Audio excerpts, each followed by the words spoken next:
আমি এখন শিপ্রা নদীর তীরে দাঁড়িয়ে আছি রামঘাটে। দূরে বহু দূরে স্বপ্নপুরী উজ্জয়িনী নগরে শিপ্রা নদী তীরে খুঁজিতে গেছিনু প্রথম প্রিয়ারে। সেই শিপ্রা নদীর তীরে আমরা এখন দাঁড়িয়ে রয়েছি। আরতির প্রস্তুতি চলছে, চারিদিকে অপূর্ব দৃশ্য, লোকে হাতে প্রদীপ নিয়ে প্রস্তুত হচ্ছে আরতির জন্য, এবং তার সাথে চারিদিকে দীপমালিকা উজ্জ্বল করে রেখেছে শিপ্রা নদীকে। তো এই উজ্জয়িনী নগরী এবং শিপ্রা নদী অত্যন্ত প্রাচীন এবং অত্যন্ত পুরাতত্ত্ব এবং ধার্মিক দিক দিয়ে অত্যন্ত সমৃদ্ধ একটি জায়গা। আমাদের খুবই সৌভাগ্য যে আজকে আমরা এখানে দাঁড়িয়ে সেটা দেখার সৌভাগ্য প্রাপ্ত করছি।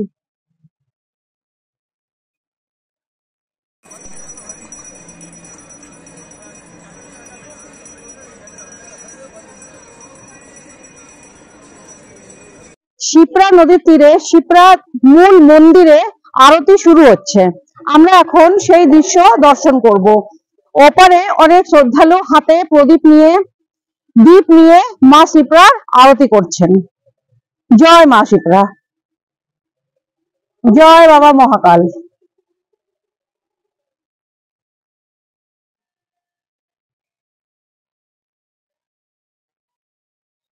একটি প্রাচীন মন্দিরে আরতি শুরু হয়ে গেছে, এরপরে মূল মন্দিরে আরতি শুরু হবে।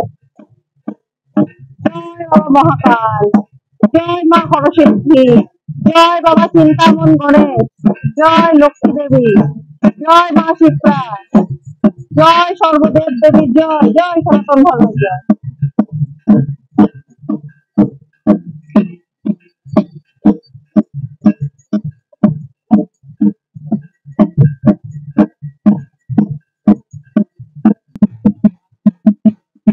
নদীর এপাশে একটি প্রাচীন মন্দিরের সামনে বর্তমান আরতি করছেন। নদীর অপর প্রান্তে শিপ্রা নদীর তীরে মূল মন্দিরে আরতি শুরু হচ্ছে। সেখানে সন্ন্যাসীগণ আরতিতে পৌঁছেছেন এবং এই মাত্র আরতি শুরু করলেন। অপূর্ব দৃশ্যের সাক্ষী আমি উজ্জয়িনে মহাকালেশ্বরের সন্নিকটে শিপ্রা নদীর তীরে এই আরতি দর্শনের দুর্লভ সৌভাগ্য প্রাপ্ত হলাম। এরপর আমরা অনতি দূরে হরসিদ্ধি মাতার মন্দিরে আরতি দর্শন করার জন্য যাত্রা শুরু করব।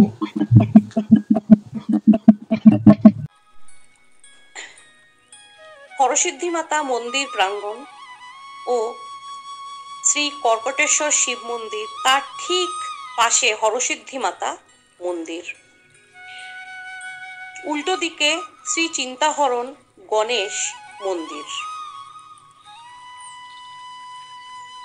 এবং তার পাশে সেই বিখ্যাত দুটি দীপস্তম্ভ, যেগুলি একটু পরেই আলোকমালায় সুসজ্জিত হয়ে উঠবে।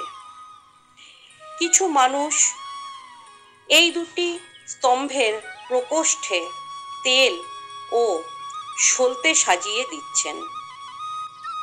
এরপর প্রতিটি কক্ষে প্রদীপ জ্বলে উঠবে। সত্যি এ এক বিরল ও নয়নাভিরাম দৃশ্যাবলী। আলোকের এই ঝর্ণাধারায় ধুইয়ে দাও, রবীন্দ্রনাথ ঠাকুরের এই কবিতার লাইন দুটিকে চরিতার্থ হতে দেখলাম উজ্জয়ন হরসিদ্ধি মার মন্দির প্রাঙ্গণে। দেখুন বন্ধুরা, প্রাঙ্গণে স্থিত জোড়া দীপস্তম্ভ দুটিতে কি দ্রুত গতিতে তেল ও সলতে দিয়ে দীপ প্রজ্বলনের কাজ চলছে। কিছুক্ষণের মধ্যেই আলোর ঝর্ণাধারা হয়ে উঠবে এই দীপস্তম্ভ দুটি। ভিতরে মায়ের মন্দিরে আরতি চলছে। মা হরসিদ্ধি উজ্জয়নের রাজা বিক্রমাদিত্যের কুলদেবী ছিলেন। এখানে বিক্রমাদিত্য মা হরসিদ্ধির পূজার্চনা করে সিদ্ধি লাভ করেছিলেন। এই যে দীপস্তম্ভ দুটিতে এত সুন্দরভাবে প্রদীপ ও সলতে সহযোগে দীপ প্রজ্বলন করা হচ্ছে, এ এক সত্যি অপূর্ব বিরলতম দৃশ্য। মন খুলে ধ্বনি দিতে ইচ্ছা হয়, সত্য সনাতন ধর্মের জয়, জয় মহাকাল, জয় মা হরসিদ্ধি, হর হর হর মহাদেব। সমাপ্ত হলো আজকের আরতি দর্শন। জয় শ্রী মহাকাল। মহাকালের কাছে প্রার্থনা করি মহাকাল সকলের মঙ্গল করুন। হর হর মহাদেব, হর হর মহাদেব, হর হর মহাদেব।